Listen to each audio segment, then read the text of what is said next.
Welcome to the latest episode of Tapped In with Tony. Today's guest features Thomas and Patrick Valent from Warren JFK. Welcome to the program, boys. Glad to be here. Thanks for having us. Not a problem. You guys have really put in the work at Warren JFK, not just on the field with football, as I see both of you committed to playing college football, but also off the field as well. So we're definitely going to talk to you guys about that. Thank you. Sounds good. We're going to break the ice with a couple of fun questions before we get started. This first one's actually going to be a little difficult. Who's the oldest of the twins? Who's the oldest between you guys? That's me. I'm a minute older. Next question. Mike Trout or Aaron Judge? What slugger do you want hitting a home run for you guys in the bottom of the ninth inning? Easy, Aaron Judge. Yeah, I think Aaron Judge too. I mean, Mike Trout's done it for so long, but I think right now, probably Aaron Judge. Okay.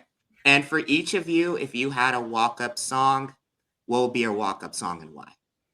Whew. You got it. Go ahead. Probably Welcome to the Jungle. I like that one. I mean, that would be a good one. Yeah, I'm just thinking about walk-up songs and watching like baseball. Probably something like Back in Black for AC/DC or, yeah, probably that. Great choices. Great choices. Now let's get the show started. So you guys both played for Warren JFK, and you guys played for the football program. Did you guys play all 4 years? Yep. Okay. And you guys had to deal with the pandemic that happened right before your sophomore year. How did it affect you guys mentally as far as like athletics goes? Because there was even talks that there potentially might not have even been a season in Ohio.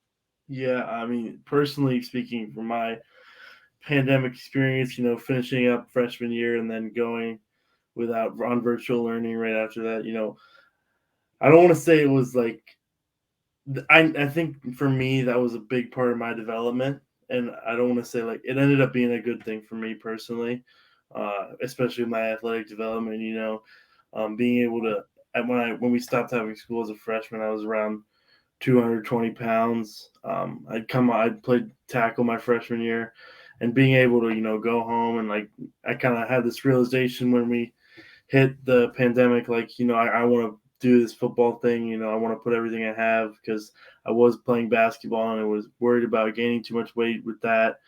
But I kind of just like, if I'm going to be the best I can be at football as an offensive lineman, I'm going to need to put more weight on.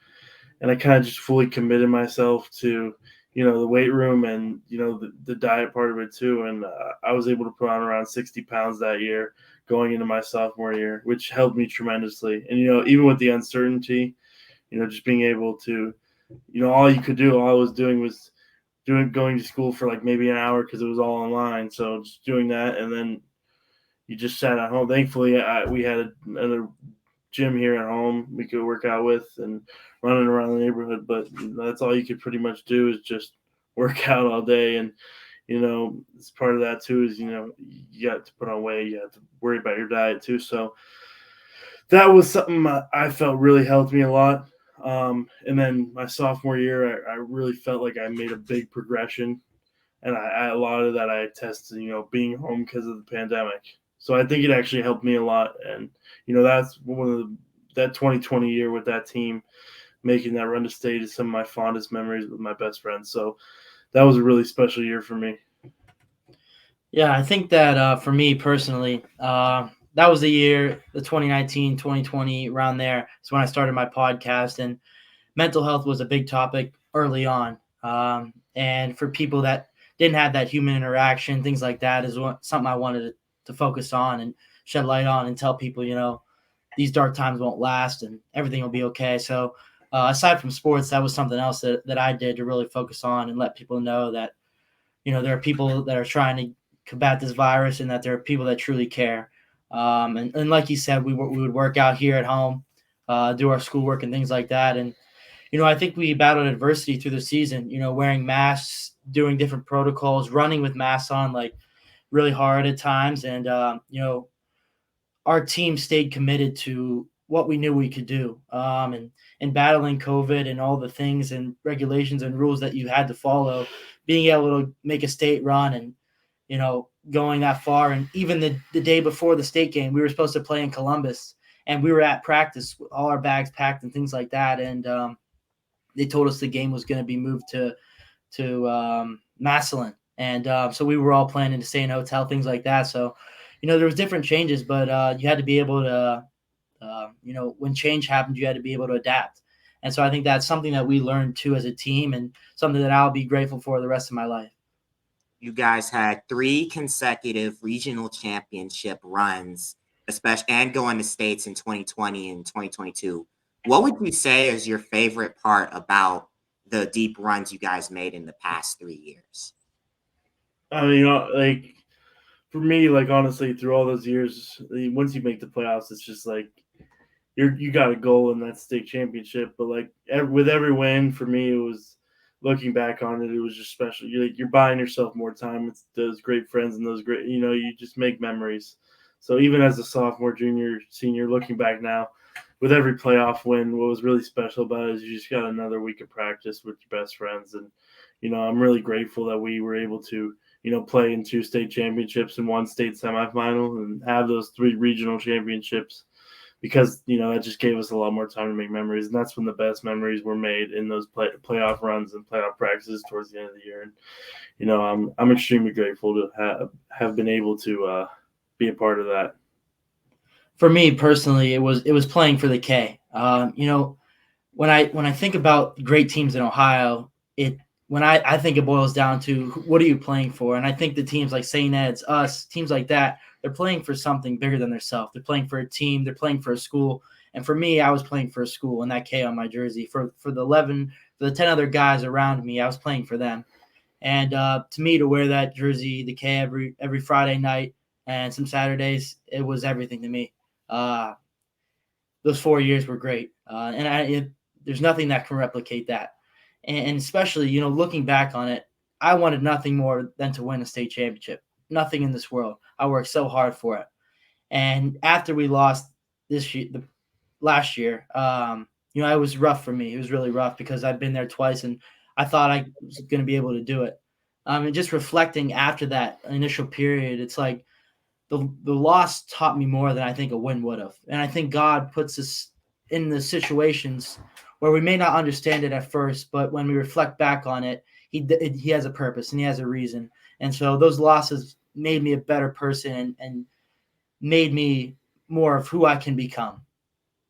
Wow, those are like really great lessons that you can learn from football. Sometimes it's not about the wins, and the losses do teach you really important lessons as well. And how special is it to play for the? I know you mentioned playing for the K on the front of your jersey for John F. K. How big is that? Just also to play for the community, because you guys are one of the smaller schools in the state of Ohio, but you guys have a very passionate fan base, and you guys have got a lot of really talented players that have come in and out of Kennedy High School. I'll take it. Okay. All right. The K for our family, our mom and dad both went there. We have an older brother who won state. He was the quarterback in 2016. So my mom and dad have had sons playing 3 state championship games. To me, I think that's pretty impressive. And then our family members have gone to Kennedy, aunts, uncles, cousins, and to us, it's a family. We've been there since the start too. And for our senior class, it was like that. A lot of legacy, rich tradition that we played with. You talk about the Rossies and the Hozos. The Hozos, his grandpa, Coach Knapp, coached there. Aiden's brothers all played there. It's just a lot of tradition and history. And this senior class was special, and playing with them was a dream. So playing for the K is, like I said, playing for something bigger than yourself. You're representing your school, your community, my family, and all these other families. You're representing God, to me, and that's something that's the greatest. So the K is you're playing for something greater than yourself, a love, a family, and yeah. And my next question is, How did you each of you navigate the recruitment process? Because I know you guys are both committed to playing at the next level. You're Thomas, you're going to be playing at Baldwin Wallace, and Patrick, you're going to be playing at Rice. So I mean, for me, the recruitment process and like just sorting out like what is right for you. We just, as I talked about before, that kind of transformation that happened after my freshman year and going into my sophomore year through the pandemic. You it's hard, and I know that anybody watching this, if there's high school kids who are looking to be recruited, they probably feel like you're stuck sometimes, and you don't really know how to get yourself out there, and it's confusing because everybody's process is different. I know mine. If I could give any advice to anybody, it would be, go to as many camps as you can. Prepare. Train constantly, and then when you feel confident enough in your ability, go to a camp and prove to everybody what you're about, and and then work towards that for Friday nights. But for me, early on after my sophomore year, going into my junior year, started to get a lot of attention because of the year we had in 2020. Went on visits, went to camps, and all throughout my junior year, nothing had happened. And then in January, going into my senior year, I went on a visit to Rice and eventually got the offer that I had wanted, to the school that I felt best in. So everybody's process is different. I'm sure there's kids with offers as sophomores, and it's a journey. Don't get down on yourself, because I know I did, when I felt like it was over and felt like I wasn't going to get my opportunity. So just keep working. Don't get down on yourself. You got to stay positive through all of it. And, if you got to put yourself out there, it's not always you got to wait for somebody to come find you. You got to put yourself out there and get yourself in front of the right set of eyes, honestly. And, from there, you just got to create the opportunity for yourself. How hard you work will take you. For me personally, I think some advice that I would offer is the number after the D doesn't matter. It doesn't matter what division you play for. For me, I had some scholarship opportunities, and I chose Baldwin Wallace because I felt that was the right place for me. We have a bunch of kids from the Valley coming. I think another piece of advice I would give is, no matter what division a coach reaches out, I'd always reach back, because you never know where that coach will end up. And even if it's, just something as simple as, doesn't matter what it is, I would respond. They can give you advice that maybe you didn't even think you knew you wanted or you needed. So that would be another piece of advice. Always respond to the coaches, no matter if it's a level of play that you think you're better than, because you'll never know where they'll end up. And I think you got to go where it feels home. Reach out to the professors. Go, sit in a class, because it's more than just football. At the end of the day, you're there to get a degree, and that degree should propel you into your career and a lifetime of success. So that's the main important thing. And I think, even personally, and I'm sure Patrick can attest to this, it's not all about football. And I think your mind can just be like, it's just about football. And but it's more than that. That's really, really great advice to anyone who's looking to play college ball at the next level, no matter what. Like, whether you're going to a D1 or where you're playing at JUCO. It's just that as long as you have a perfect fit and you go where you're wanted, at the end of the day, that's all that matters. That's right. Thomas, I got a question for you. I know you are the nickname of the hometown hero. Tell me about the work you guys have been doing in Warren with that. I know you said you had a podcast in which you talked about mental health, and you've had a few guests on of your own. So tell me more about that. Yeah. So like I said, I started Hometown Heroes during the pandemic. I wanted to show, the doctors, nurses, people in the nursing home, a sense of appreciation and blessing for the work that they were doing. They were still going to work every day while, some people were still at home. And it's not just them. It's any job, really. People were still going to work every day despite the risks. And I wanted to show people the work that they were doing and give a sense of blessing, like I said. And since then, it's been anyone that's done good in the community and greater than that.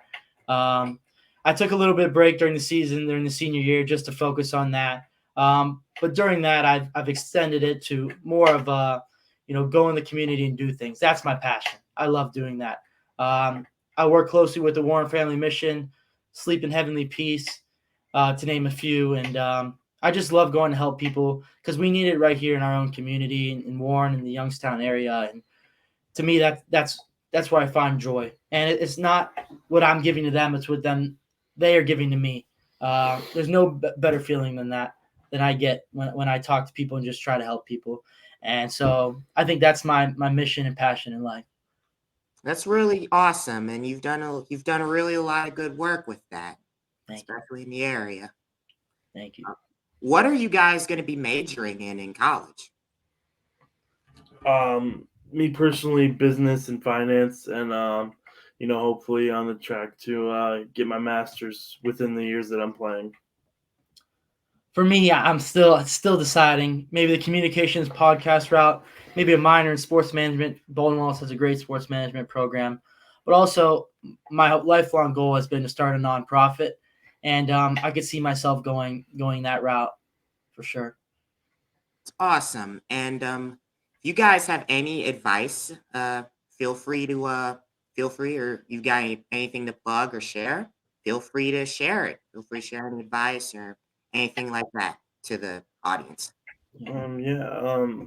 I mean, like we were talking about earlier with recruiting, and I've talked to there's a lot of talented, young guys on our team, but for me, like I just want anybody to know who's watching this thinking about, playing at the next level, or just it doesn't even have to be about that, but just I would give some advice when you're a freshman, sophomore, stay on top of your grades.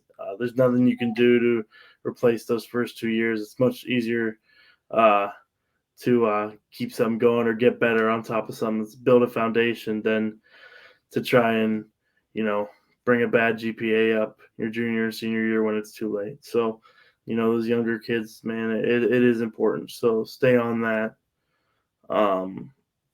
And, there's nothing that, you need talent, but there's nothing that can replace hard work. So working hard as an athlete, as a podcaster, just as a human being, it's going to take you to places you never thought you could get to. So my advice is to work hard and, have a good set of priorities, I guess, know what's important and, stick to that.